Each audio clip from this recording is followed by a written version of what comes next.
کہ ویل لکل ہمزۃ لمزہ. اب یہ ہم سے تو اس کو یوں کہ اس میں جو ہے طلبہ بیٹھے. اب یہ ویل جو ہے یہ مبتدا ہے یہ طلبہ کے لیے. یہ ویل جو ہے مبتدا ہے اور لکل ہمزہ اس کی خبر ہے. اب آپ ایک بات بول سکتے ہیں کہ مبتدا تو نکرہ ہے کیسے بنے گا؟ تو ظاہر سی بات ہے کہ اگر اس کا جواب یہ ہے کہ اگر کوئی لفظ دعائیہ ہو بس دعائیہ ہو یا مدیہ ہو تو ایسی صورت میں اس کا مد بننا صحیح ہے. یہ طالب علم کا ایک جواب ہے اس کا. یہ لومزہ ہے یہ لومزہ ہے اور اس میں اتنا مبالغہ ہے. ایک تو ظاہر سی بات ہے امام رازی بہت بڑے نحوی ہے وہ فرماتے ہیں ان الصیغۃ فعال بفتح بضم بفتح. اگر قال ربی بن انس الحمزۃ یحمد فی وجہہ والحمزۃ من خلفہ. یہ اس کی تعریف ہے. موضوع پر لب و گشائی کرنا ہے وہ یقیناً آج کے دور کا سلگتا ہوا موضوع ہے. کون نہیں جانتا کہ قوموں کی موت و حیات, قوموں کا اقبال اجبار, قوموں کا عروج و زوال, قوموں کی ترقی اور تنزل کے جو اصولی مراتب ہیں ان تمام اصولوں میں سے ایک اصول یہ بھی ہے کہ ہم اپنے بھائی کی عزت کریں. معزز سامعین, میں نے 30ویں پارے کی سورۃ ہمزہ کی ایک آیت آپ کی گوشہ گزار کی ہے. اس مناسبت سے جو آج کا موضوع ہے وہ ایک مومن کی حرمت ہے. اللہ سبحانہ و تعالی نے اس سورے میں ویل کا لفظ استعمال کیا اور ویل کا استعمال مفسرین لکھتے ہیں ہذہ کلمۃ وعید, یہ وعید کے لیے آتا ہے. یوں سمجھ لے کہ تیرا ستیہ ناش ہو, تو ہلاک اور برباد ہو. یہ کون کہہ رہا ہے؟ یہ ہمارا رب کہہ رہا ہے. کس کے لیے کہہ رہا ہے؟ کون شخص ہے وہ جو اللہ کہہ رہا ہے کہ تیرا تو برباد ہو, تو تیرا ستیہ ناش ہو, تو ہلاک ہو, برباد ہو. یہ کون کہہ رہا ہے؟ اللہ کہہ رہا ہے. اب اس کو یوں سمجھ لیجئے کہ ویل لکل ہمزۃ لمزہ. اب یہ ہم سے تو اس کو یوں کہ اس میں جو ہے طلبہ بیٹھے. اب یہ ویل جو ہے یہ مبتدا ہے یہ طلبہ کے لیے. یہ ویل جو ہے مبتدا ہے اور لکل ہمزہ اس کی خبر ہے. اب آپ ایک بات بول سکتے ہیں کہ مبتدا تو نکرہ ہے کیسے بنے گا؟ تو ظاہر سی بات ہے کہ اگر اس کا جواب یہ ہے کہ اگر کوئی لفظ دعائیہ ہو بس دعائیہ ہو یا مدیہ ہو تو ایسی صورت میں اس کا مد بننا صحیح ہے. یہ طالب علم کا ایک جواب ہے اس کا. اب یہاں پر جو بات سب سے اہم ہے کہ یہ حمز اور لمز کیا ہے, یہ ہمزہ لمزہ کیا ہے, کس کے لیے خرابی ہے, کس کے لیے بربادی ہے؟ اللہ اکبر. یہ اللہ سبحانہ و تعالی ہم سے کہہ رہا ہے کہ ایسے شخص کی بربادی ہے, وہ ہلاک ہو, برباد ہو. بھائی وہ ایسا کون ہے, کون سا بد نصیب ہے جو اللہ کہہ رہا ہے اس کے لیے ہلاک اور برباد ہو؟ تو یہاں پر واللمزہ. اب آپ غور کریں کہ یہ ہمزہ اور لمزہ کیا ہے, حمز اور لمز کیا ہے, اس بات کو سمجھنا ہے. تو ابن انس روایت کرتے ہیں, وہ کہتے ہیں ہم جو اس کو کہتے ہیں کہ ایک بندہ اپنے بھائی کی تمام لوگوں کے سامنے عزت کی توہین کرے. کیسے؟ تیری حیثیت کیا ہے, تیری اوقات کیا ہے. تو یہ ہمزہ ہے, یہ ہمزہ ہے. اور لمزہ فرماتے ہیں لمزہ یہ ہے کہ وہ اس کی پیٹھ پیچھے اس کی عزت پامال کرے, اس کی عزت کو پامال کرے. اب یہاں پر ایک بات یہ بتانے کی ہے جو سب سے اہم ہے کہ یہ ہمزہ اور لمزہ, اور آپ دیکھیں حدیث کی روح سے ان من اربع الربا الاستطالۃ فی ارج المسلم بغیر حق, کہ یہاں پر سود کے 73 درجات رکھے گئے. سود کے 73 درجات ہے اور ان میں سے سب سے چھوٹا ایک لقمہ کھانا کیا ہے؟ ایک لقمہ کھانا اپنی سگی ماں کے ساتھ زنا کرنے کے برابر ہے. اللہ اکبر. غور کریں کہ اب ایک لقمہ کھانا, لیکن اربع الربا, یہ تمام سود سے بڑا سود کیا ہے؟ یہ لومزہ ہے، یہ لومزہ ہے، اور اس میں اتنا مبالغہ ہے. ایک تو ظاہر سی بات ہے، امام رازی بہت بڑے نحوی ہے، وہ فرماتے ہیں ان الصیغۃ فعال بفتح بضم بفتح، اگر کسی حرف لفظ پہ اگر پہلے پیش ہو اور پھر فتح آ جائے تو اس میں اس قدر کا مبالغہ آ جاتا ہے، اس قدر کا مبالغہ آ جاتا ہے جس کی حد درجے کا. جیسے ایک کریلا جو ہے انتہائی کڑوا ہے اور اس پہ نیم چڑھا دیا جائے.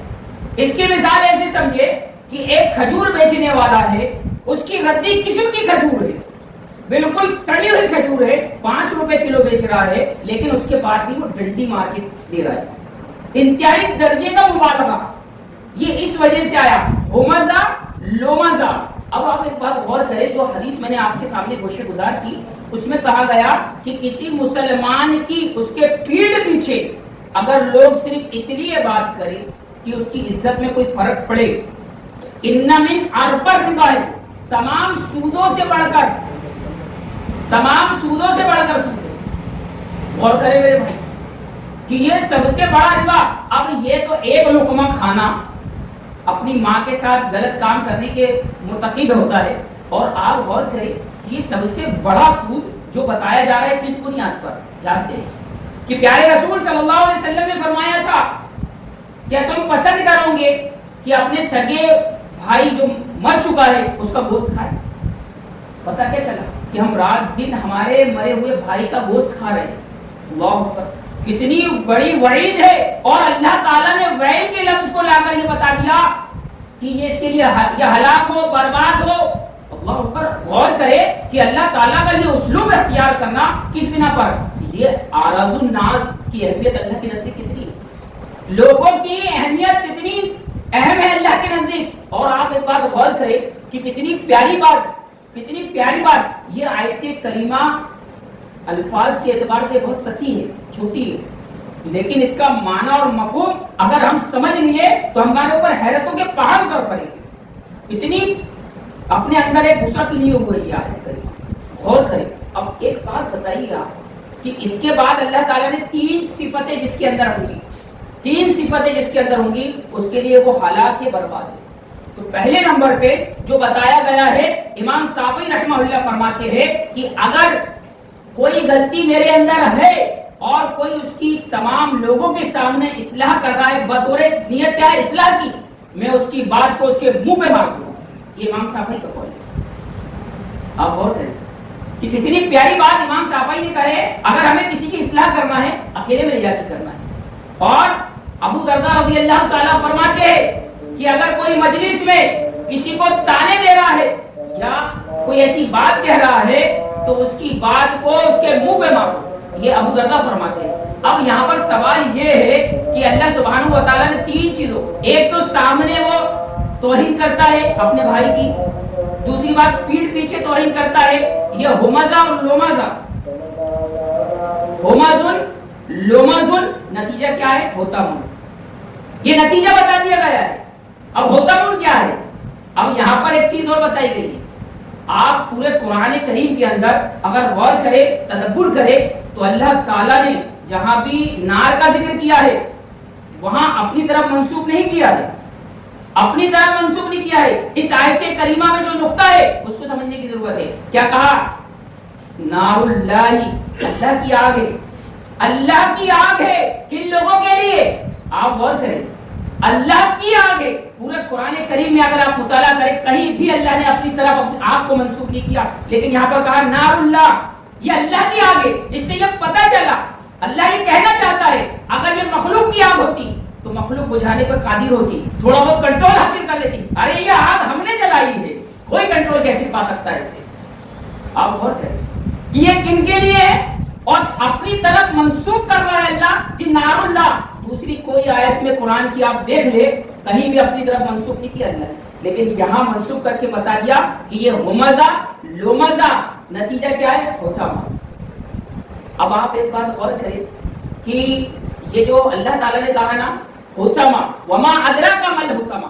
اب آپ ایک بات چیز غور کریں کہ ایک بار کہہ دیا تھا ایک چیز ہوتی ہے کوئی چیز میں، جیسے ہم جب سے گلاس میں پانی ڈال رہے ہیں ایک یہ ہوتا ہے، اور کوئی وہی پانی کو زور سے پھینک دینا تو یہ انداز استعمال کیا اللہ نے ہوتا میں ڈالنے کا. ڈالا نہیں جائے گا بلکہ پھینکا جائے گا اس طرح سے. تو غور کرے کہ اللہ سبحانہ و تعالیٰ ان مجرموں کو جو سامنے کسی کی عزت کو پامال کرتے ہیں, پیٹھ پیچھے کسی کی عزت کو پامال کرتی ہے, یہ دو, اور مال کی حرص, یہ تین چیزیں بتائی گئی ہے. اب آپ ایک بات غور کریں, کیا ہم جانتے ہیں کہ ایک مومن کے مقام اور مرتبے کو ہم سمجھ کر جنت کے حقدار ہو سکتے ہیں, اور ایک مومن کے مقام اور مرتبے کو گھٹا کر ہم دوزخ کے حقدار ہو سکتے ہیں؟ کتنا بڑا مومن کا مقام ہے, کتنا بڑا ہے. آئیے ہم ایک حدیث دیکھتے ہیں. ان عبداللہ ابن عمر اوائت رسول اللہ صلی اللہ علیہ وسلم یطوف بالکعبہ ویقول ما اطیبکی واطیب ریحکی ما اعظمکی واعظم حرمتی والذی نفسی بیدہ. غور کریں آپ کہ پیارے رسول عبداللہ ابن عمر فرماتے ہیں کہ پیارے رسول صلی اللہ علیہ وسلم یطوف بالکعبہ, خانہ کعبہ کا طواف کر رہے اور فیقول کہہ رہے ما اطیبکی, اے خانہ کعبہ تیری خوشبو بڑی پیاری ہے, تو بڑا پاک ہے, بڑی حرمت والا ہے, اللہ نے بے انتہا بلند بنایا ہے. ارے نبی کوئی بات کو بنا قسم کھا کے کہے تو ایمان لانے کے لیے تیار ہے. جس بات کے لیے نبی نے قسم کھائی ہے وہ بات کتنی امپورٹنٹ ہوتی ہے. رسول اللہ صلی اللہ علیہ وسلم نے کہا والذی نفسی بیدہ, قسم ہے اس ذات کی جس کے قبضے میں محمد کی جان ہے, سن خانہ کعبہ تیری حرمت سے بڑی ایک مومن کی حرمت ہے, اس کا جان ہے, اس کی مال ہے. اللہ پر غور کرے, اللہ کے رسول صلی اللہ علیہ وسلم نے کیا فرمایا, ایک مومن کی عزت کتنی بلند ہے.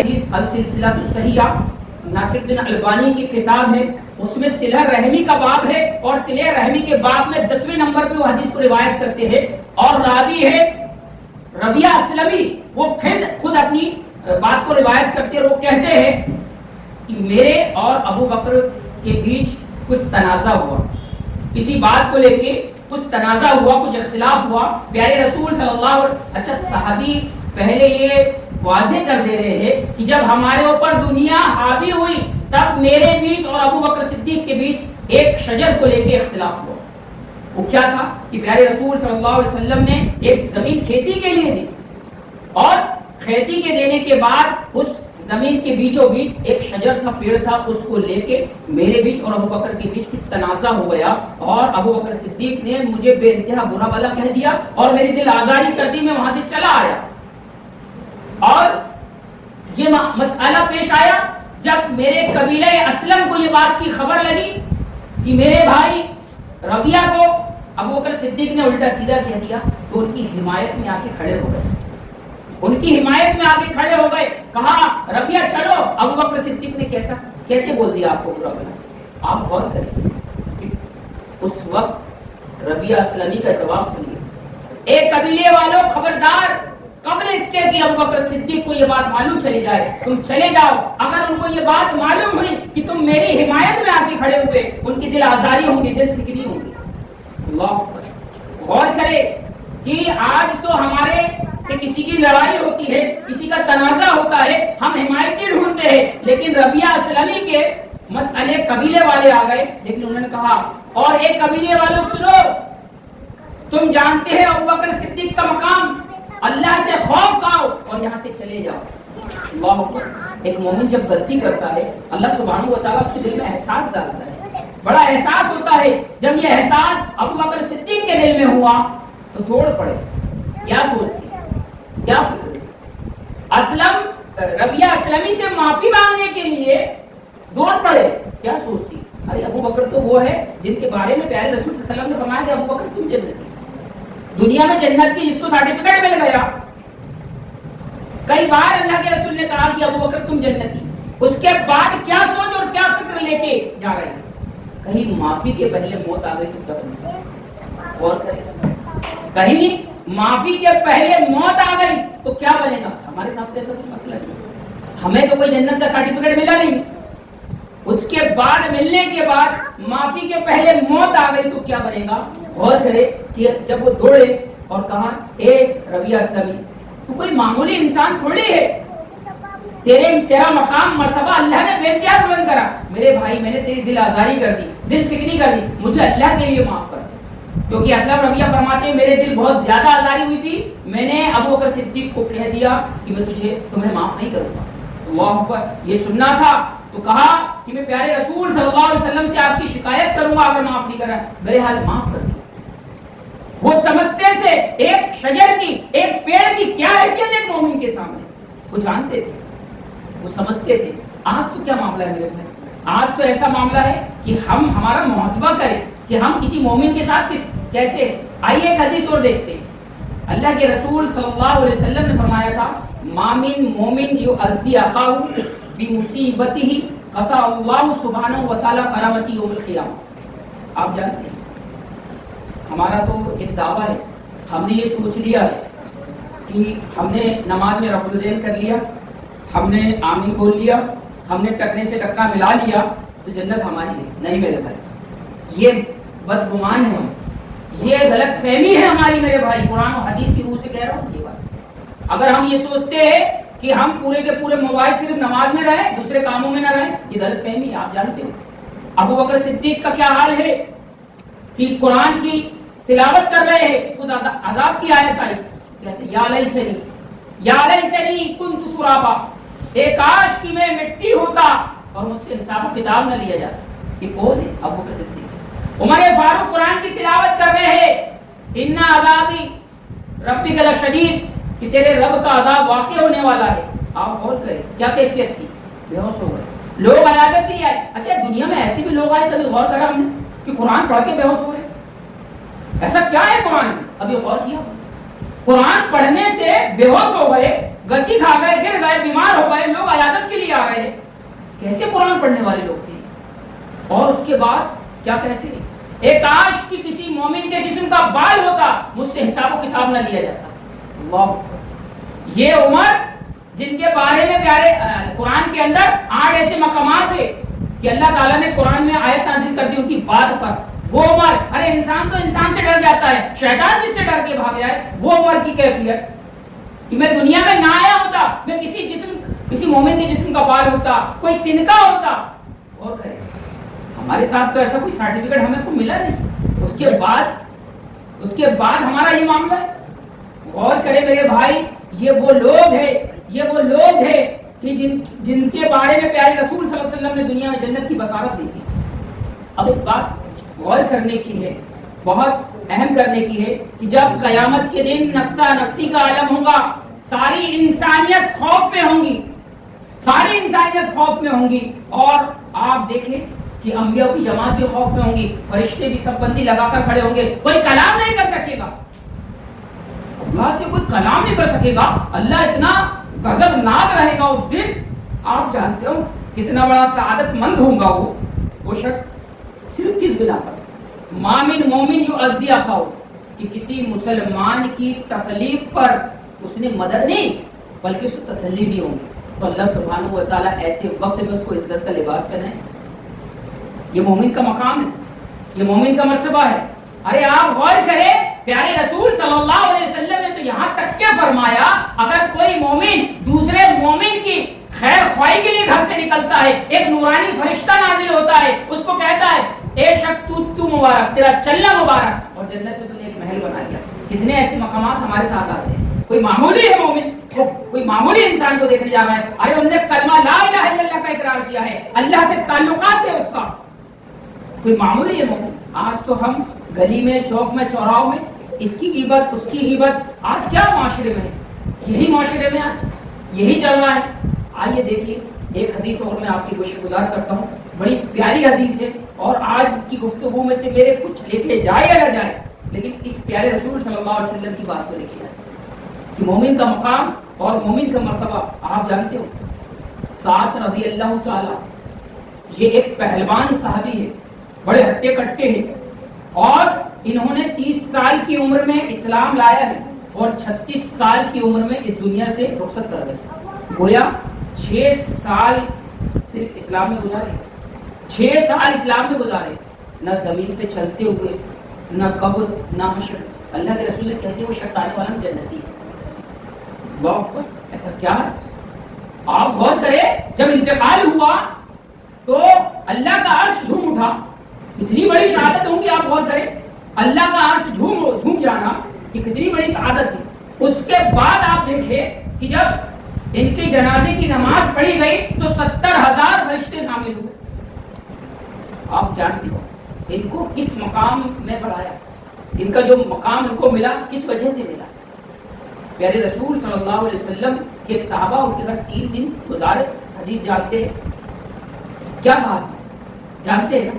صرف ایک بات کہی تھی کہ میں اپنے دل میں کسی مسلمان کے لیے حسد، کینہ، جذبات نہیں رکھتا۔ میرے بھائی غور کرے کہ یہ جو مقام اور مرتبہ ملا، ارے تہجد تو وہ بھی پڑھتے تھے، یہ بھی پڑھتے تھے، نفلی روزے وہ بھی رکھتے تھے، کوئی ایسی الگ سے نیکی نہیں کرتے، لیکن اپنے دل میں کسی مومن کے لیے کینہ اور حسد نہیں رکھا۔ اس آپ دیکھیں کہ سعد رضی اللہ عنہ ایک ہتے کٹے تھے، جب صحابہ اکرام نے ان کا جنازہ اٹھایا تو دیکھا کہ کوئی ظاہر سی بات ہے، کوئی ہلکی چیز کو اٹھائیں گے تو اتنی طاقت سے اٹھائیں گے، کوئی وزنی چیز کو اٹھائیں گے تو اتنی طاقت سے اٹھائیں گے، تو سعد رضی اللہ ایک بالکل طاقت سے اٹھائے تو ایسا لگا کوئی پھول اٹھا رہے، کوئی چھوٹی سی کوئی ہلکی سی چیز اٹھا رہے۔ اللہ کے رسول صلی اللہ علیہ وسلم نے کہا صحابہ نے اللہ کے رسول ایسی کیفیت کیوں؟ کہا تم نے پکڑا ہے چاندر فرشتوں نے کیا۔ اللہ اکبر، کتنی بڑی سعادت تھی، 6 سال کی زندگی میں صرف کیا کام کیا؟ ان کو نمازوں نے یا روزوں نے یہ تمام چیزیں تو خیر اسلام میں کرنا ہے، لیکن ان کو جو مقام اور مرتبہ ملا یہ کیوں ملا؟ اپنے سینے میں اپنے مسلمان بھائی کے لیے کینہ نہیں رکھتے، حسد نہیں رکھتے تھے، بغض نہیں رکھتے تھے۔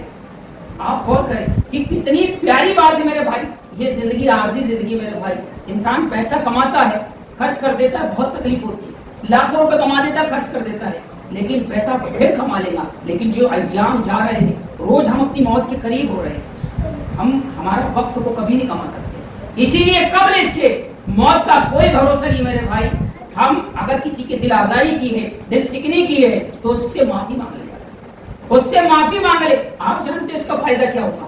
آپ کی زندگی میں وہ اثرات مرتب ہوں گے جس کی کوئی حد نہیں میرے بھائی۔ آج تو ایسا ہے لوگ غموں میں پریشانیوں میں مبتلا ہے لیکن اپنے محاسبہ نہیں کرتے، لوگ بیماریوں میں مبتلا ہے، ارے اپنے سگے بھائی کا گوشت کھا رہے ہیں، کیوں نہیں ہوں گی بیماریاں، کیوں نہیں ہوں گی پریشانیاں؟ غیبت کرتے ہیں، چغلی کرتے ہیں، کتنا شدید معاملہ ہے۔ اور اللہ کے رسول صلی اللہ علیہ وسلم نے فرمایا تھا، عبداللہ ابن عمر روایت کرتے ہیں، وہ کہتے ہیں کہ ایک شخص پیارے رسول صلی اللہ علیہ وسلم کے پاس آیا اور کہا فقال یا رسول اللہ ایو اعمال احب الی اللہ۔ اللہ کتنے پیارے لوگ تھے یہ صحابہ، کیسے کیسے سوال کیا کرتے تھے، غور کرے، جنتی ہونے کے بعد رضی اللہ عنہ و رضوا عنہ کا خطاب ملنے کے بعد ایسے سوال کہ اللہ کے رسول کوئی ایسے اعمال بتائے جو تمام اعمالوں سے بڑھ کر اللہ کے نزدیک ہو، احب الی اللہ، تمام محبوب پسند اعمال اللہ کے نزدیک ہو۔ اللہ کے رسول صلی اللہ علیہ وسلم نے نماز نہیں کہا، روزہ نہیں کہا، یہ احکام نہیں کہا، کیا کہا؟ سرور تدخل علی مسلم، تو داخل کر کسی مسلمان کے دل میں خوشی، یہ تمام اعمالوں سے بڑھ کر عمل۔ آپ غور کریں کہ آج ہم کہاں جا رہے ہیں؟ اللہ کے رسول صلی اللہ علیہ وسلم نے تو یہ فرمایا کہ تمام اعمالوں سے بڑھ کر عمل، کسی مسلمان کے دل میں خوشی پیدا کرنا۔ آج ہم اپنا محاسبہ کریں اس حدیث کے دیکھ کر کہ ہم خوشی پیدا کرتے ہیں یا اس کو غموں میں ڈالتے ہیں یا ان کو تکلیفوں میں ڈالتے ہیں۔ کتنی عجیب بات ہے، کتنی مخالف بات ہے کہ ہم اس محمد رسول اللہ کے ماننے والے اور اس کے بعد ان کی بات کو ان کے مخالف ہم کریں کہ ایک مسلمان کے دل میں ہم پریشانی ڈالیں، اس کے غم ڈالیں، یہ کتنی بری بات ہے۔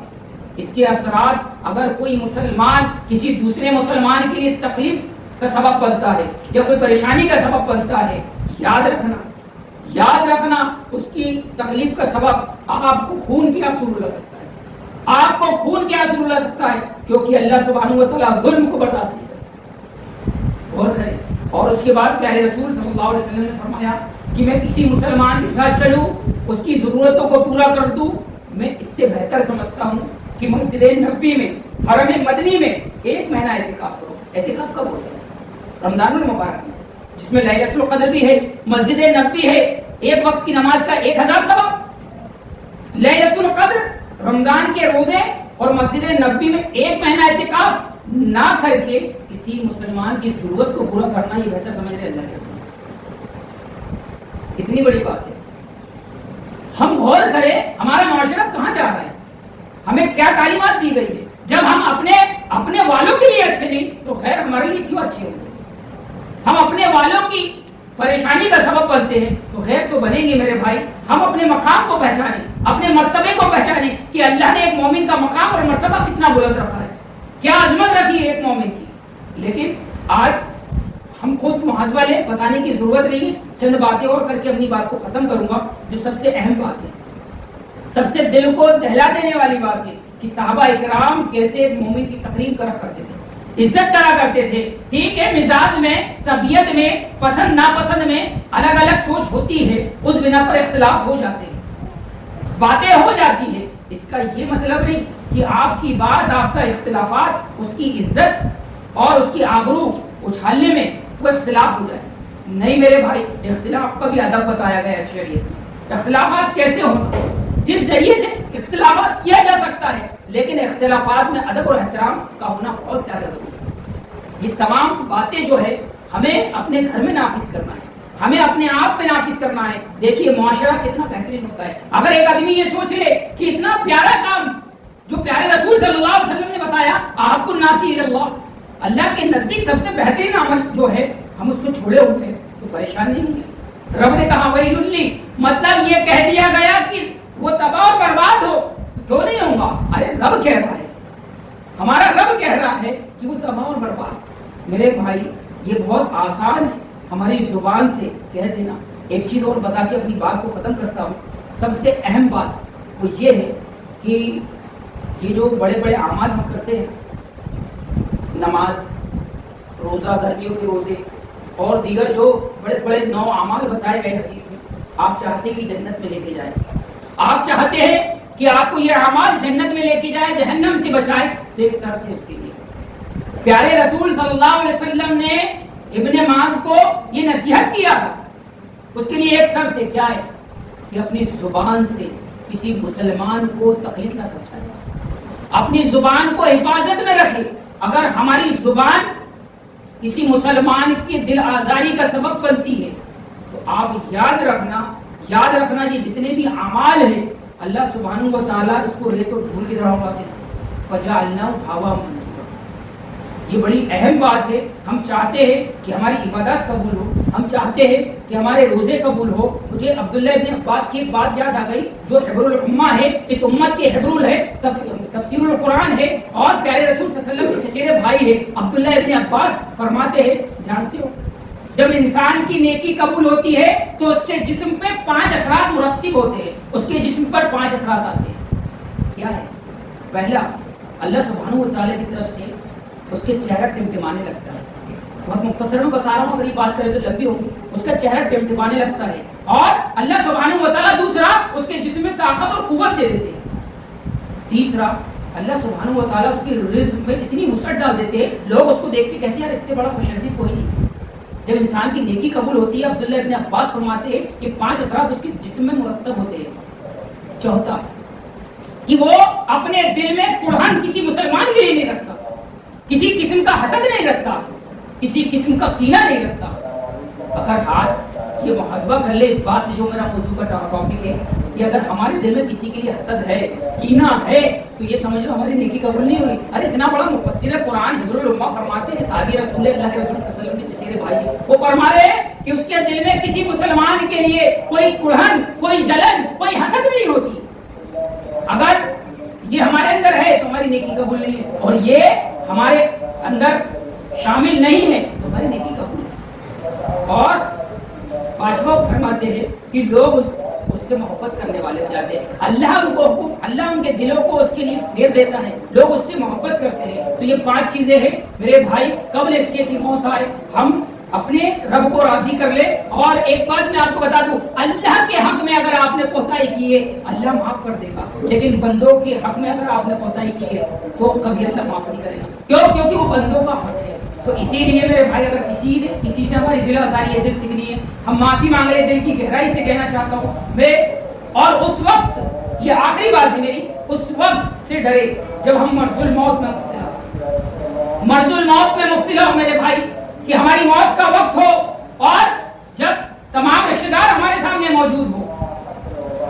آپ دیکھیں گے کیسی کیفیت ہوتی ہے, قرآن نے اس کو ذکر کی ہے, کتنی خطرناک کیفیت ہوتی ہے. جانتے ہیں آپ, اللہ پورے رشتہ دار موجود ہے, ہاتھ اٹھاتا ہوں تو ہاتھ اٹھتے ہیں, مجھ سے کچھ بعد یہ کیسی کیفیت آ گئی, میں تو سوچا ہی نہیں تھا. میں تو یہ سوچ رہا تھا ڈاکٹر کے پاس جاؤں گا صحیح ہو جاؤں گا, ابھی بہت دن ہے میرے ساتھ, صحیح ہو جاؤں گا. ارے کبھی ایسا لگتا ہے کہ چھت میرے اوپر گر پڑے گی, کبھی ایسا لگتا ہے کہ کوئی پہاڑ میرے اوپر رکھ دیا ٹوٹ پڑے, کبھی ایسا لگتا ہے آسمان میرے اوپر ٹوٹ پڑے, کبھی ایسا لگتا ہے کہ دونوں پیر میرے سر پہ آ رہے ہیں, کبھی ایسا لگتا ہے کوئی آروں سے چیر رہا ہے, کبھی ایسا لگتا ہے کہ میری سانس پہ کسی نے سوئی رکھ دیا ہے, کبھی ایسا لگتا ہے میری نسوں کو کوئی کاٹ رہا ہے. اتنی خطرناک کیفیت ہمارے ساتھ آنے والی ہے. کلا اذا بلغت, جس طرح آپ بتا دیا اللہ نے, یہ حالات تمہارے ساتھ آنے والے ہیں.